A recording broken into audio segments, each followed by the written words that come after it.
Well, obviously, if you're not a theist, and especially if you're a person who would prefer the universe to be a godless sort of universe, those are the sorts of facts that can make you feel a little bit uncomfortable. So there's no shortage of persons trying to derail the argument from fine-tuning. One popular way to try and do that is to take the fine-tuning data, not so much to suggest that there's a God who made this universe, but that perhaps our universe is one of bajillions of others. If you think about a multiverse, if you think that there are jillions and jillions of universes out there, you might reason to yourself that, well, at least one of them had to turn out right. And it just so happens to be ours. Lucky for us.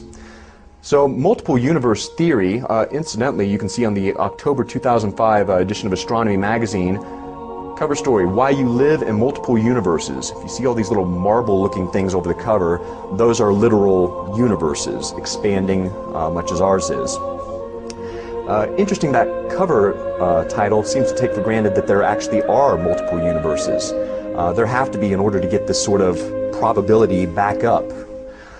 Well, suffice to say, there's really no independent confirmation for multiple universes or for any universe other than ours. The only reason for buying into a multiple universe theory is to derail the fine-tuning argument. Some, including Oxford philosopher of religion Richard Swinburne, have said multiple universe theory represents the height of irrationality. It's an attempt to dodge a rather elegant and simple theory, namely theism, by inflating your probabilistic resources, well, to the extent of postulating bajillions of universes. When you start to increase your probabilistic resources like that just in order to avoid a pretty plausible, elegant theory, well, Bill Dembski has referred to that as the inflationary fallacy, and there's still some discussion going on with respect to the plausibility of the multiple universe theory, but probably the number one objection to it, there seems to be no independent evidence and no possibility of coming up with such independent evidence for that hypothesis in the future. In the various ways that are conceived of these many universes existing,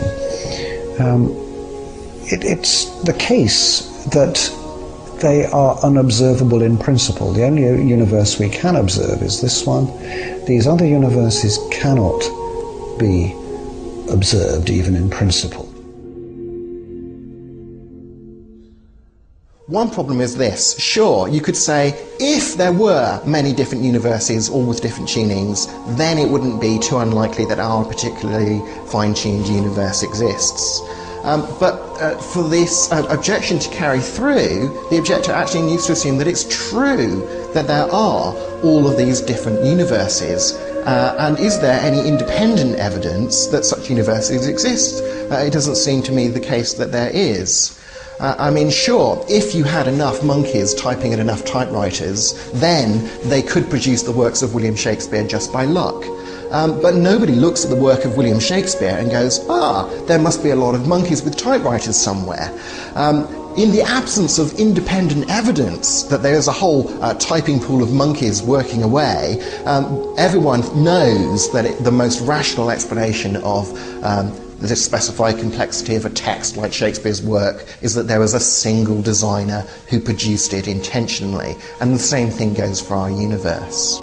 So now we come to the second set of false alternatives, God or the multiverse. But as leading philosophers have pointed out, from a theoretical perspective, why shouldn't God be responsible for the multiverse? The notion that there is a multiverse does not per se exclude a creator. Hawking doesn't seem to mention this at all. But with the multiverse, Hawking moves out beyond science into the realm of philosophy, whose death he has announced rather prematurely. As Paul Davies points out, all cosmological models are constructed by augmenting the results of observation by some sort of philosophical principle. Now, Hawking here claiming to be the voice of modern science on the issue gives a false impression where the multiverse is concerned, since there are very weighty voices within science that do not support his view. Prominent among them, Sir Roger Penrose, Hawking's former collaborator, who shared with him the distinguished Wolf Prize. Of Hawking's use of the multiverse concept in the grand design, Penrose recently said, "It's overused. And this is a place where it's overused. It's an excuse for not having a good theory." That's an immensely strong statement, isn't it? La densité de l'univers, par exemple, doit être réglée à une précision de 10 puissance moins 60, donc qui est égale à la précision qu'un archer doit exercer s'il voulait planter une flèche dans une cible de 1 cm², donc comme ça, tout petit comme ça, mais qui sera placé au bord de l'univers à 14 milliards d'années. À l'autre bout. Oui, c'est ça. Vous voyez, donc une précision extrême, hein, c'est vraiment, alors